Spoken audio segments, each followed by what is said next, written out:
Welcome to iLearn's featured panel, Using Digital Games to Build Social and Emotional Learning.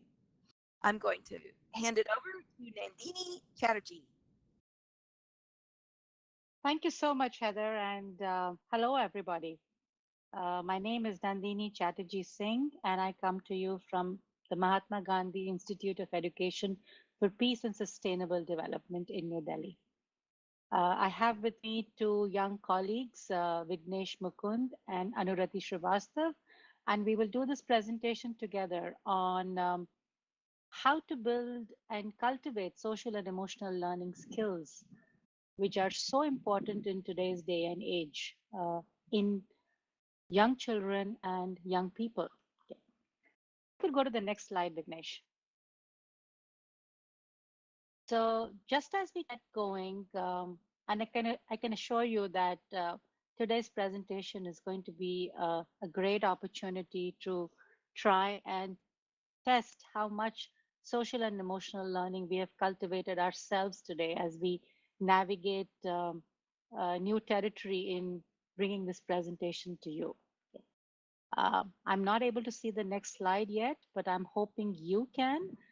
So a sentence about what is special about the Mahatma Gandhi Institute. This is UNESCO's first Category 1 institute and is focused on education for peace and sustainable development. It's located in New Delhi and focuses on education.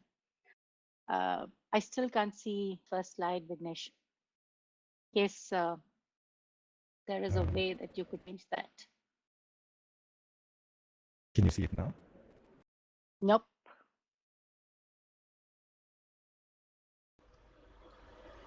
I can see the first slide. Nandini, So then, is your screen zoom on screen zoom? Can you see it?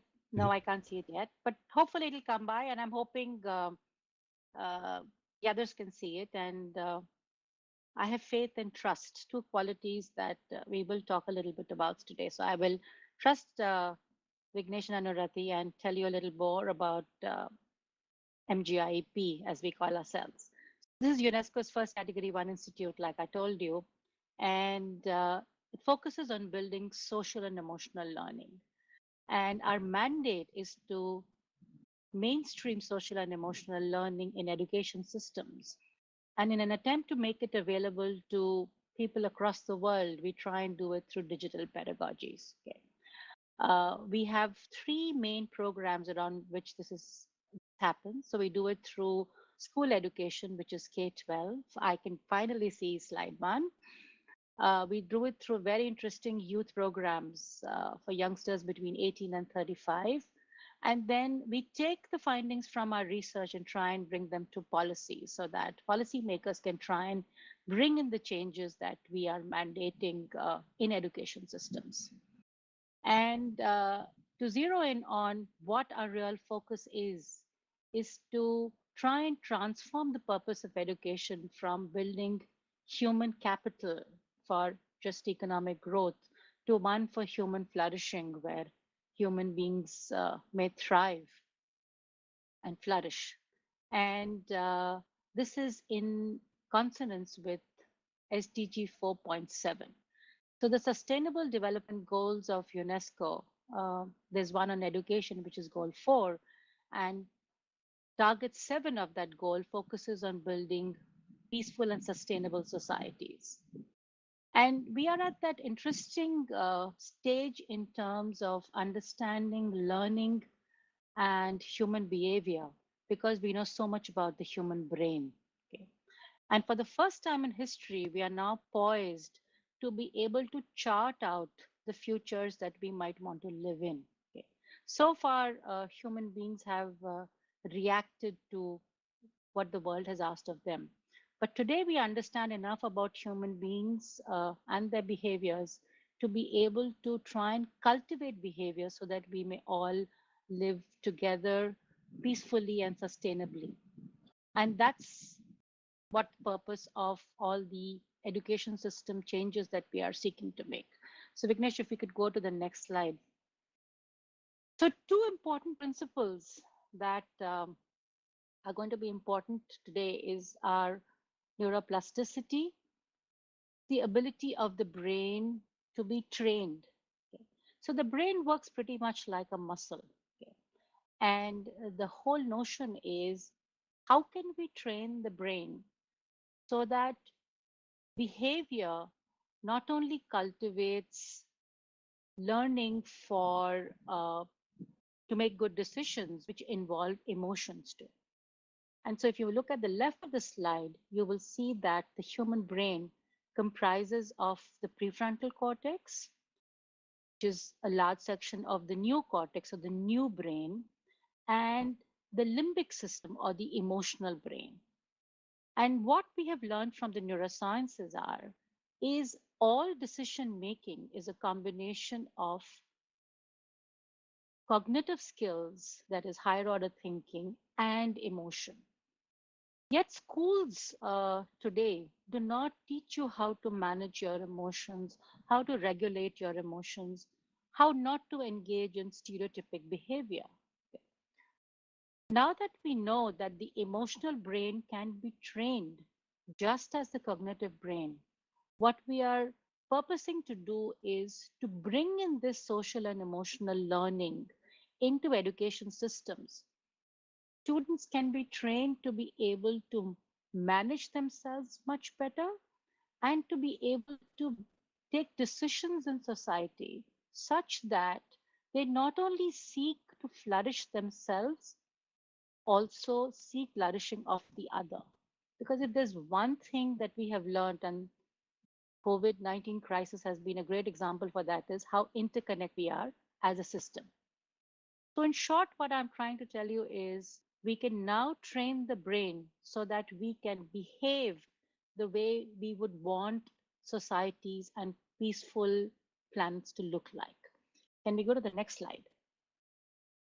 So a large part of the human brain has actually been focused and dedicated to building social skills and emotional skills. And I won't talk about that too much today, but suffice it to say that a large part of the cortical tissue in your brain is focused on building social and emotional skills.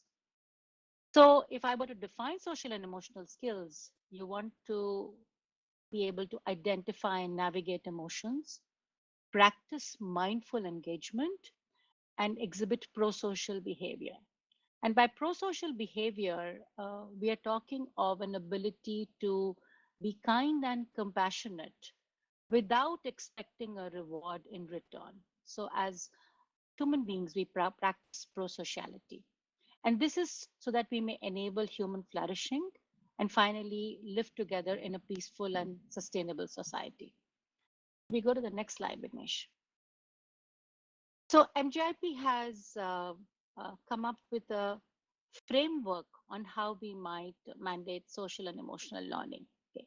And this is so that we may be better equipped to build specific competencies in children. Okay.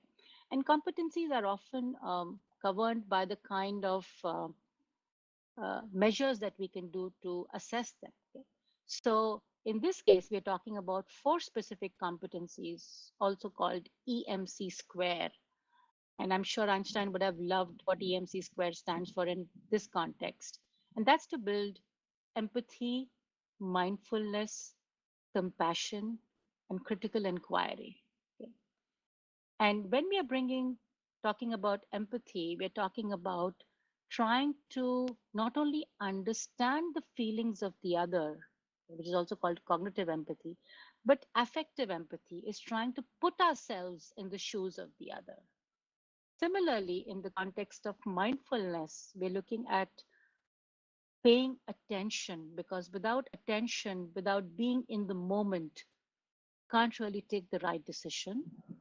In terms of compassion, we're looking at building compassion towards ourselves, self compassion, compassion towards others, and also receiving compassion towards others, because gratitude is an equally important part of compassion.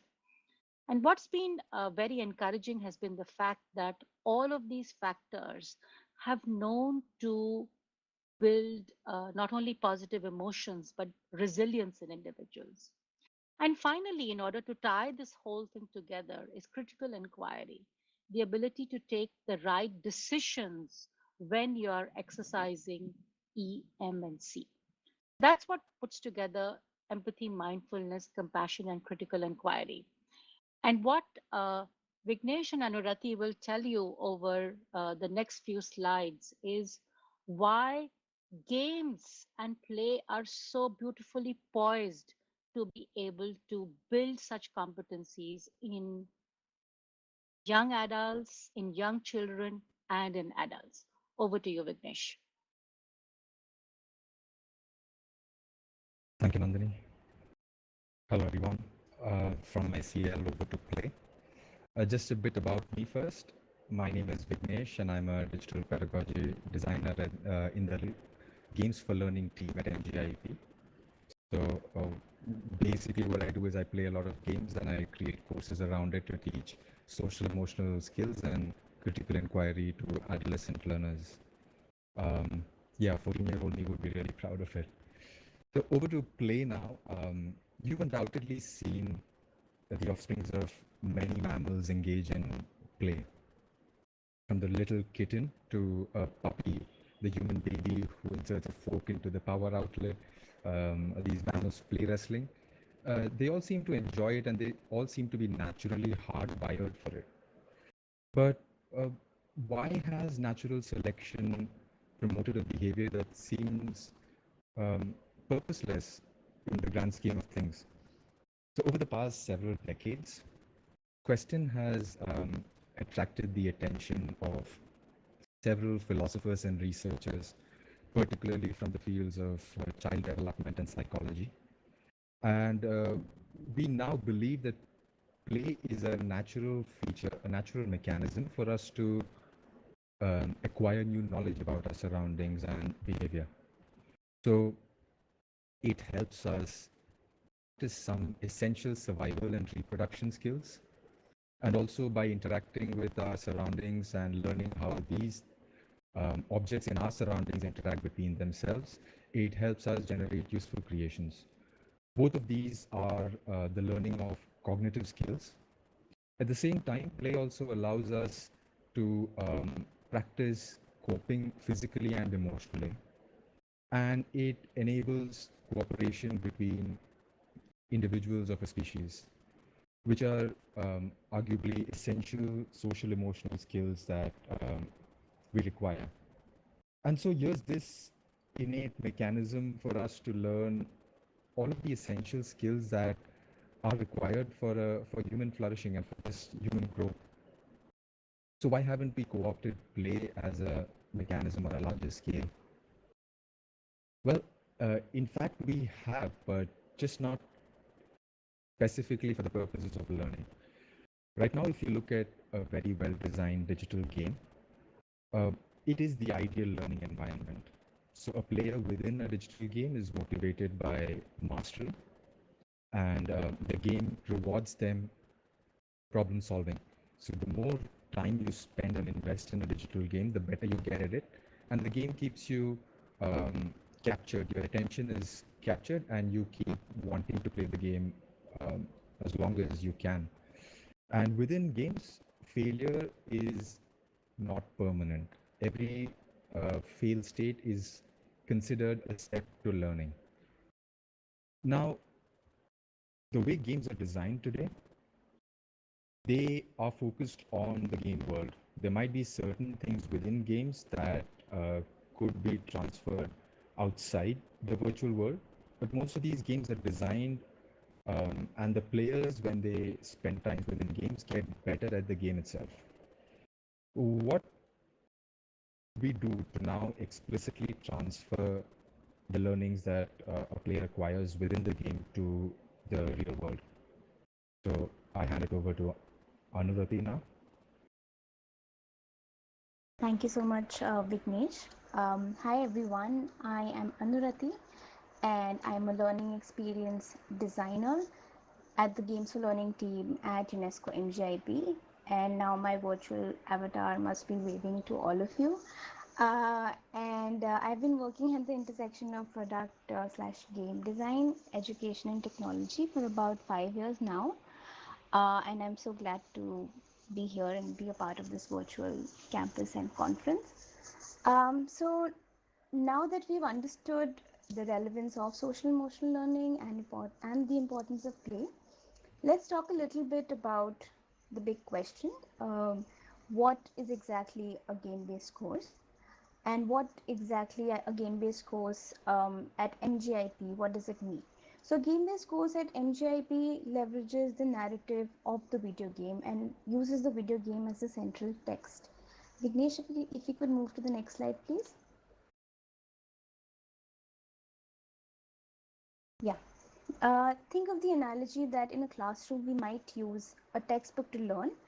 In a game-based course, that textbook is replaced with a video game. In a conventional course, educators would typically have chapters, group discussions to facilitate learning. In a game-based course, all of this happens online, but the central narrative is the game. The first-person nature of games is a fantastic virtual playground to face social dilemmas and solve situational problems in a manner that allows for slower reflection and reaction time, a luxury we do not have in the physical world. So the question that arises is that why make a course on a game? Isn't the game enough? Well, a game might inherently introduce us to concepts and scenarios, but a course helps make the learning explicit and helps embed skills and knowledge in a way that is pedagogically sound and relevant. If you could move to the process slide, please. Thank you.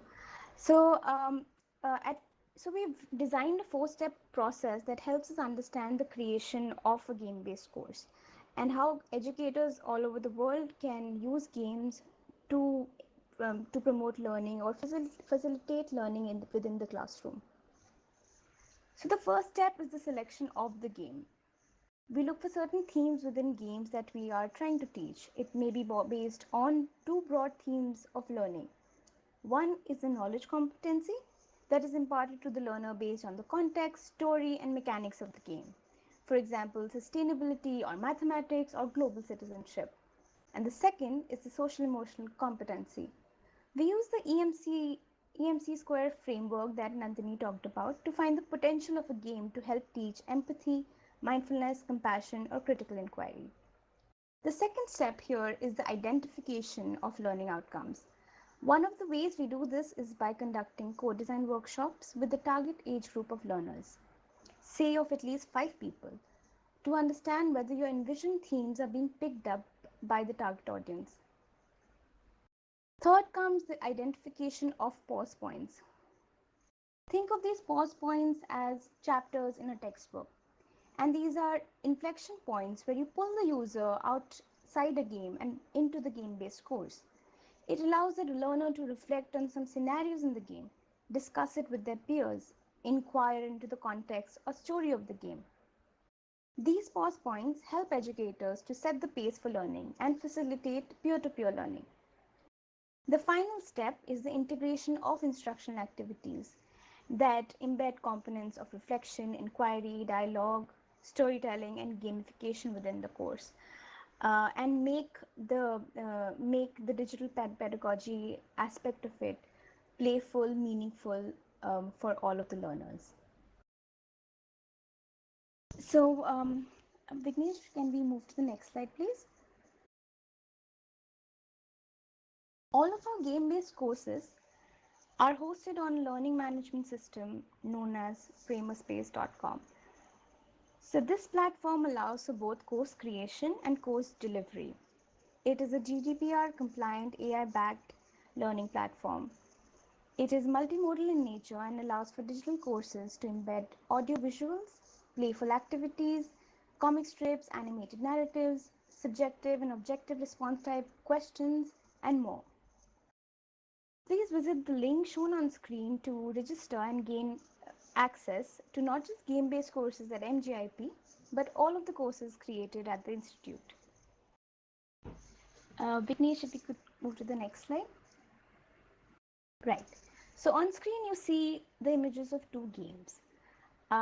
And these two games are called, the first one is Bury Me My Love, and the second one is Gree. And we will be learning about game-based curricula through the examples of the two courses that are currently live on the platform. The first one, Bury Me My Love, is a course called Identity in Crisis and focuses on concepts of global citizenship and migration. And the other one is based on the game Gree and is called Of Loss and Love, which centers on complicated grief, loss, and resilience. And we will be talking more about it in depth. And Vignesh would be talking about Bury Me My Love first. Over to you, Vignesh. Thank you, Anurati. So before we watch a little video about Burying My Love, that might help give you some context about the game-based course, for the game-based course. I'll tell you a bit about it. It's a commercial game that wasn't specifically designed for education at all. Anyone can find this on the Google Play Store or the App Store or on your PC. It plays primarily over a text messaging interface. It's the story of Noor, who is a Syrian refugee who's trying to escape the situation in Syria and rebuild a life in Europe. The fascinating thing is that you don't play as Noor. You play as Majid, her husband, who has to stay back in Syria to take care of his ailing mother. So let's watch a short trailer video. Let me know if it's visible on the screen.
Okay, do you see the slide on screen with Bury Me My Love now? Yes. So this entire script for this game was written first in a journal in France. It was based on a series of interviews that were conducted with actual refugees who managed to make it to Germany. So when we first played the game, we realized that this has a lot of potential to be used beyond just an experience that's limited to your mobile phone. We could use this to teach students and encourage them to explore concepts of migration, home, and belonging in the context of the Syrian refugee crisis. And while doing that, in the course of that, we could also build in them skills of empathy, mindfulness, compassion, and critical inquiry within these activities. So that's what we did. We built a course, we designed a course called Identity in Crisis, which is hosted on FramerSpace. I'll just show you what the platform looks like. This is the course. And once you open the course, you will see So this is FramerSpace, and once you click on the course, you'll see the layout of the identity and crisis course. So all of the various learning outcomes are distributed across 3 modules. The first module is on migration and refugee crisis. This intends to build an understanding of the concepts of migration, what's different between a migrant and a refugee. Second module goes a little bit more in depth about home and belonging. And the third module is specifically about the impact of such a refugee crisis on the individual and their aspirations. So we'll now look at one of the activities within the first module, so you get an understanding of what sort of instructional activities are required to build critical thinking skills. So these are 4 blocks from the first module. The first module, it's all right if you can't read them, I'll go over them. The first module is basically a question that, you probably see the little box on the right that says, so what do you understand by the term migration? And how would you define a migrant? So this is something we invite the learner to ponder upon this and come up with your own understanding of these terms. We then link it to the game itself and ask them if, from whatever the experience within the game, did they think Noor was a migrant. So we've already engaged the learner in a sort of in the process of inquiry. And this is when we provide them with some detail about what the definition of migration actually is. Once they're given this new piece of information, we ask them to again go back and see and ask them if they think Noor was actually migrating, and to come up with reasons in support of their answer. This is just one snippet of what such an instructional design activity would look like. Throughout the course, we focus on various other things. And last year, from September to December, we actually ran our first pilot study to see, to gauge the impact and the potential for a game-based course to bring about the sort of change that we intend to. So this study was conducted with 600 students across 2 countries, India and UAE. We had 300 students in the control group and 300 in the experimental group. Both of these groups of students took a pre-assessment questionnaire that measured their scores on knowledge of migration and awareness about the refugee crisis, and then their interest in learning about other cultures. Along with that, we also measured the scores across 2 other domains, specifically empathy, effective and cognitive empathy, and 3 domains of compassion: self-compassion, compassion towards others, and compassion from others. Once they were done with the pre-assessment, we then had them play the game. So both groups played the game, but only one group, the experimental group, was given the course intervention, where they took 3 modules of the course over 10 to 12 weeks. And at the end of it, we again measured them using a post-assessment questionnaire to see, to gauge the differences from the pre-assessment. I have a few graphs to show you what the results look like. On the left is the awareness of migration and refugees. It's one of the subdomains within the knowledge domain. And we saw that from the pre on the left to the post, we see an increase, a very statistically significant increase, and which basically tells us that the course helped and build knowledge and awareness about migration and refugees. On the right, you see 2 graphs that show you compassion from others, where this was also statistically significant. What you see on the left is the total, the compassion from others for the entire sample. So here we see a change from the pre to the post. And we further broke it down by gender to see if gender has any impact or influence on the change that we see. And we actually noticed that males don't show as much of a change, as it wasn't statistically significant, whereas females happen to show quite an increase in compassion from others. We are in the process of writing a manuscript, and so we will have detailed results and causes for these out in a couple of months. About very well. Over to you, Anurati. I'll just enter the video. Thank you so much, Vignesh. So now we will be looking at the second game-based course, which is based on the game Gree. Gree is a commercially available game developed by Nomada Studios, situated in Spain. It is a platform adventure game that follows the journey.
The next slide.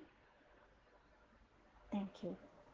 So, as you might have noticed, the game trailer is completely devoid of words, and so is the game.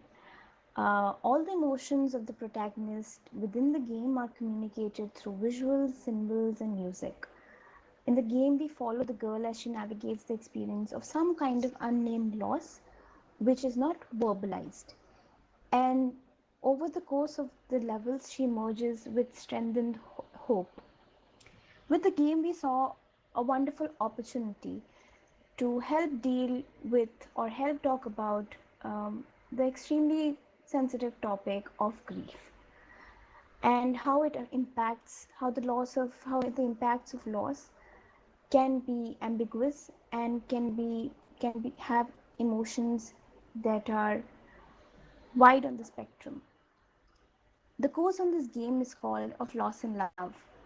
Its key focus is on building grief education to help learners acknowledge the universal nature of complicated grief, which refers to the non-linear and unpredictable nature of grief. One of the key objectives of the course is to help learners recognize and acknowledge the various emotions associated with grief and impart strategies of grief management that build resilience. We use the term integrate here since we believe that the experience of grief or of loss is something that is integrated into our lives over time, as something that we learn to live with in a way that reduces the adverse effects of grief. The SEL competencies of this course focus on developing mindfulness, self-compassion, and compassion for others to help both the griever and the caregiver of a grieving individual. So if you could move to the next slide, we can see what the course looks like on FramerSpace. So if you go onto FramerSpace.com, you will see that there are 4 key modules on understanding emotions, and then moving on to understand loss and grief, and finally adaptation to grief. So if you could move to the next slide. Right. So on the left hand side, you can see one reflection activity taken from the first module of the course. So we begin with talking about emotional regulation, and the first activity here nudges the learner to empathize with the emotions of the protagonist, thus building an important emotional vocabulary of some of the feelings that might be experienced within grief. Once we understand whether the learner is able to empathize with the protagonist, we move on to developing emotional vocabulary through tools like an emotional wheel to help them understand their own emotional states at a given time, and to find ways through activities of mindfulness to get them back to a state where they experience more pleasant emotions. The image on the right that you see is something taken from module 3, where we introduce the concept of grief and its various emotional states, thus building the emotional vocabulary of grief, of some of the feelings that might be experienced within grief, and introduce learners to the concept that it is okay to feel a variety of emotions while experiencing grief, and even emotions that might contradict one another, such as relief and guilt at the same time, uh, disbelief, yearning and longing, all at the same time. And there is no one right way to experience grief or to respond to grief.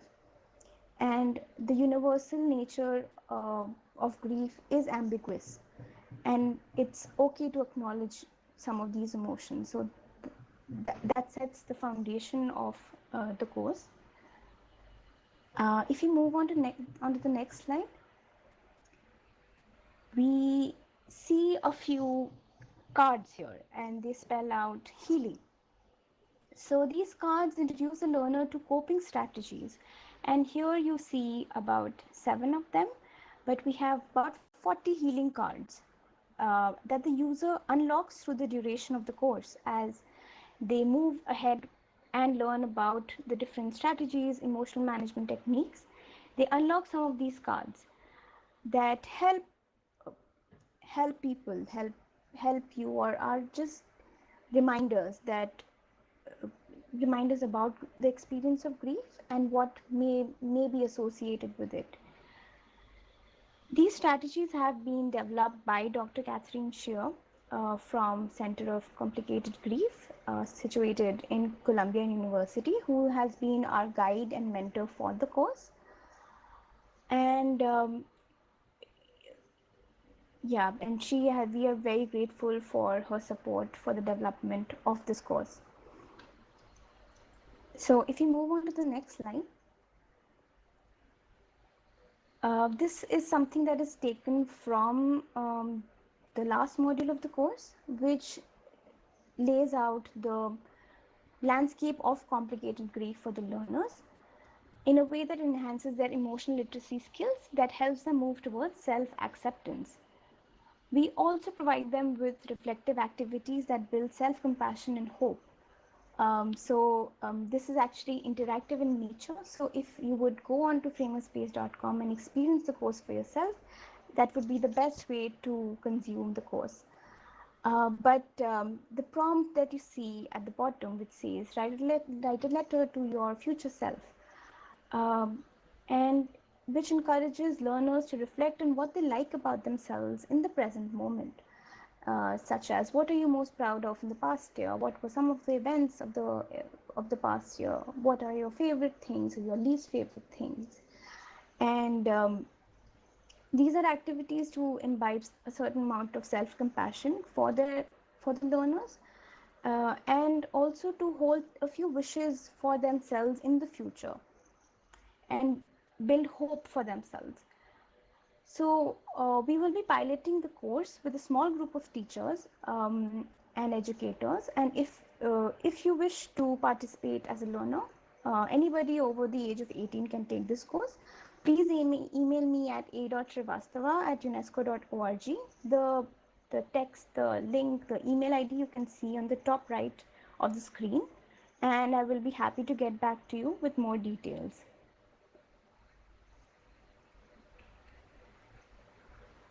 Right, if we could move to the next slide, Vignesh. Thank you. So those were the two game-based courses, and now we're going to shift gears and talk about this Games for Learning toolkit that we've developed.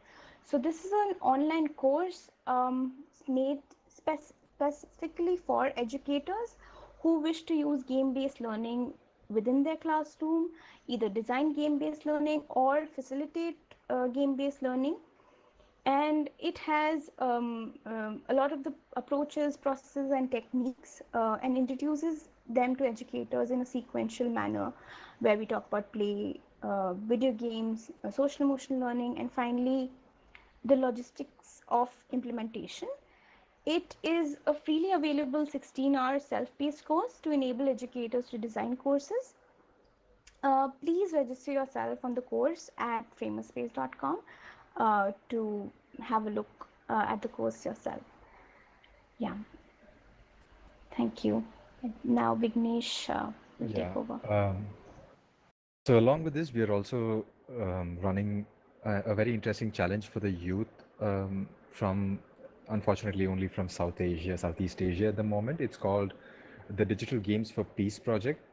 So while we've been focusing on games for social emotional learning, we now want to invite the youth and encourage the industry, the policymakers and educators to now look at games for purposes far beyond what they're intended to do. So the idea is to come up with solutions on how to use games to build intercultural dialogue competencies and social emotional learning for the purposes of building peace, a culture of peace. So this is a quick a link to the application. We close in a week, and it's for anyone between the ages of 18 to 35. It will be overlapping a few of the things that we already shared with you about social emotional learning through games, but there will be a bunch of other boot camps and training sessions to help build capacities of youth. And we hope to collaborate with some of you who are watching, who will watch the stream. The links on the slide at the bottom. And over to you, Nandini.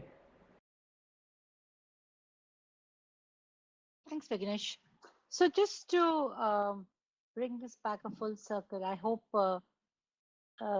this has provided you a little insight into what we are seeking to do. Operation Change the World, making it kinder. And in an attempt to entice you to more courses that can help in this training, I would urge you to go into FramerSpace.com. There's one course on the digital teacher, which focuses on trying to build on how to help teachers enhance their skills for building digital experiences online. Because if there's one thing that we have learned now over the last almost 2 years, is 18 months, if I may be accurate, is that digital learning is here to stay, and the future is going to belong to blended learning. We need to up teacher skills, not just to use the internet and the computer as ICT for transmission of information, but to build experiences around it. And we think technology is ready for it. And finally, also to recognize that teachers themselves need support in building their own social emotional skills. So if there's one thing that we've realized is the teaching job is one of the most anxious jobs in the world. And unless teachers are able to take care of their own social and emotional learning, it's going to be a challenge to build it in the classroom. So we start with the teacher, build their own social and emotional skills, and then also provide them courses which can take them how to build these in the classroom. Vignesh, if you would please go to the FramerSpace.com website. We can just quickly scroll down the different courses that we have. So that's what framerspace.com looks like. And if you click on courses, you'll see a course on games for learning, which you just saw. Vignesh, if you scroll down, there's a course on how you might teach climate change in your classroom, recognizing that emotion is a very important part of climate change. And if the world has to make a difference, we all have to be part of it. And maybe that's building in the resilience to handle these emotions is what's holding us back. So, how do you handle that? And there is a course on how to cultivate social emotional learning in the classroom, and Gree and Bury Me My Love, which you already saw. So I'm going to now open up the floor for questions, and we hope that you will be able to engage with you in many more ways over the rest of the year, and request you all to stay safe, stay well, and most importantly, be self-compassionate. You owe it to yourself to look after yourself, and that will contribute towards the well-being of the world. Thank you so much for your time and attention. Happy to take any questions.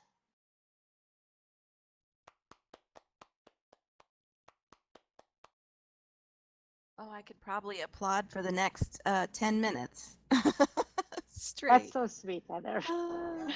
All right. We haven't muted the audience, so if you would like to say your question out loud, you're welcome to just unmute your own connection.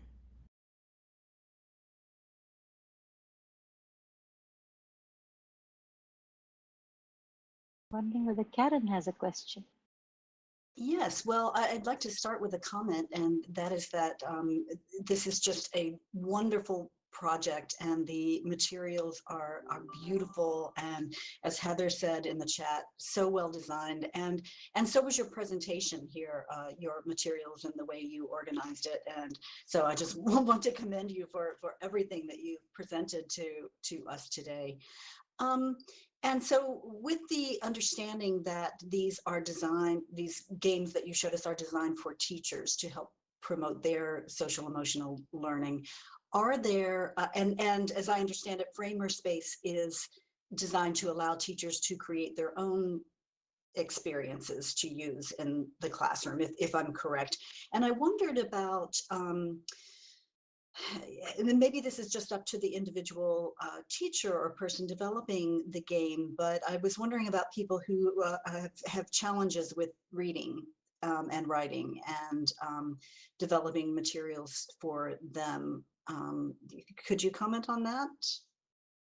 Sure, I'll make every attempt to do so. So thank you so much, Karen, for those very encouraging comments. And you displayed so much of social and emotional learning already. Okay, I think we don't acknowledge positive emotions often enough, and there's a very interesting research to show that when you are grieving or you're going through lows in life, how important it is to be able to recall positive emotions, to be able to get out of those lows in life. Okay, so I'm sure your encouraging comments are going to be very useful for us at a time when we are going through a low.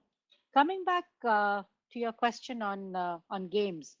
So the courses are really the ones which both Vignesh and Anurati showed are actually designed for learners, and the teachers are more as facilitators to implement the game in the classroom. Tomorrow, if there is a teacher who wants to build a similar game-based course, so for instance, you could build a great game-based course on attention, which revolves around Tetris.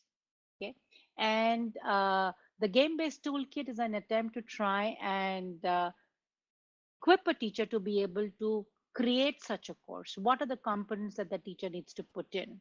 Okay, so that's the realm in terms of what the teacher can do to be able to build their own professional skills.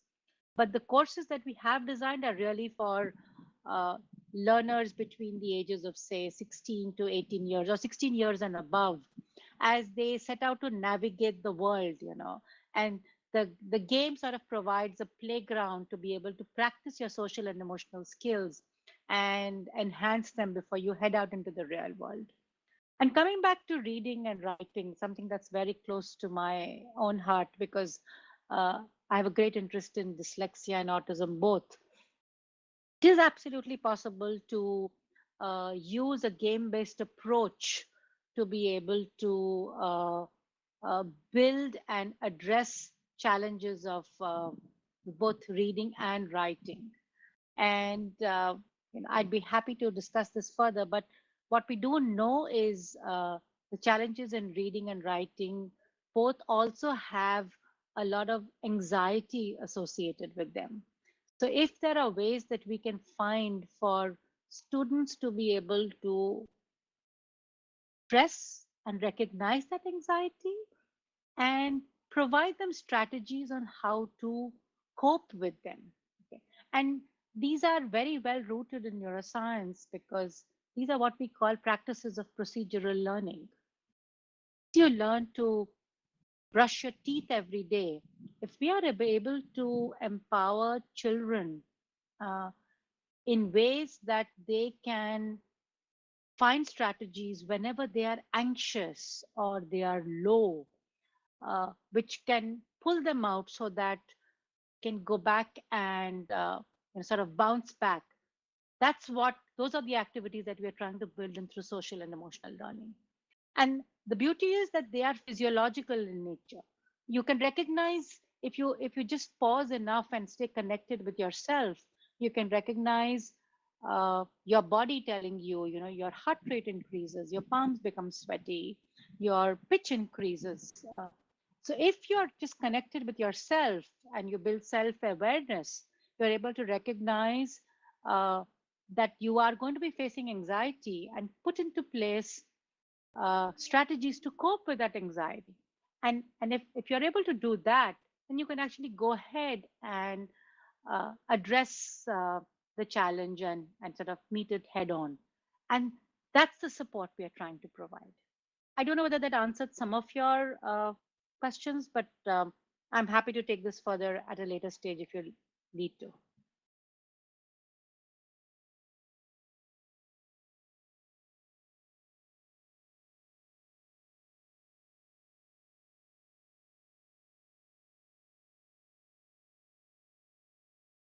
More questions.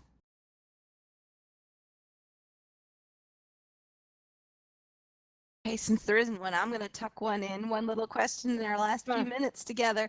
What has been the feedback from some teachers that have used some of these resources? I think I'm going to let Vignesh try and answer that because he's been working with teachers for some time now. Thank you, Nandini. And Heather, yes, so last year when we did the pilot study, the response was magnificent. So a lot of the teachers who come to us are basically, they come to us with this sort of problem saying, all the kids in my class play a lot of games and I don't know what to do about it. And maybe I can just co-opt this and then make them learn as they play. And it actually works. What these teachers have done are, along with the course on FramerSpace, so within the course, we have a few activities that sort of group activity ideas that we ask the teachers to conduct along with their students. And we also strongly recommend that they play the game themselves before they take it to their students. Mm-hmm. So this creates this sort of common knowledge about this topic, and Fridays for half an hour or so, all the students and the teacher get together for a class. So all this was done remotely. Oh. So they would get on a Google Meet call and then go over what they played and the part of the course that they took in the previous week. And surprisingly, all of the teachers were really happy about the way they could be part of this activity students generally do on their own without teachers involved, playing games, that is. And it seems to have worked, especially for topics that don't directly come under the course curriculum, school curriculum, and teachers really find it difficult to teach from a textbook, especially things like social emotional learning. So it was really encouraging for us, and we hope to take their feedback and design more courses. If I may add to that, Heather, one of the things that we've realized is that the whole gameplay is a great equalizer. Okay? It breaks the hierarchy in the classroom of the teacher being at a different level as opposed to the children. And especially because the young kids are so comfortable with technology. Here is one place where there's almost a shift in the power. They are able to navigate the game and do so many more things that the teacher can't. And I think that is a very interesting message that gets established in the classroom.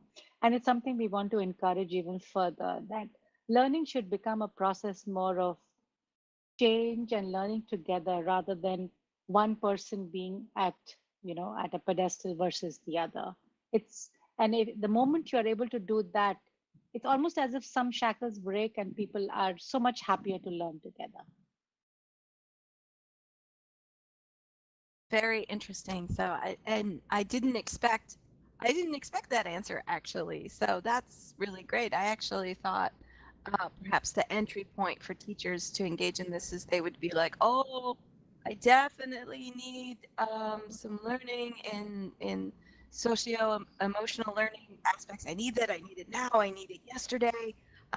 And they would be sort of clamoring for it. But it sounds like they actually came in through the technology and the game and the fun side of the aspect. So they perhaps way that I was expecting. That's great. That's awesome.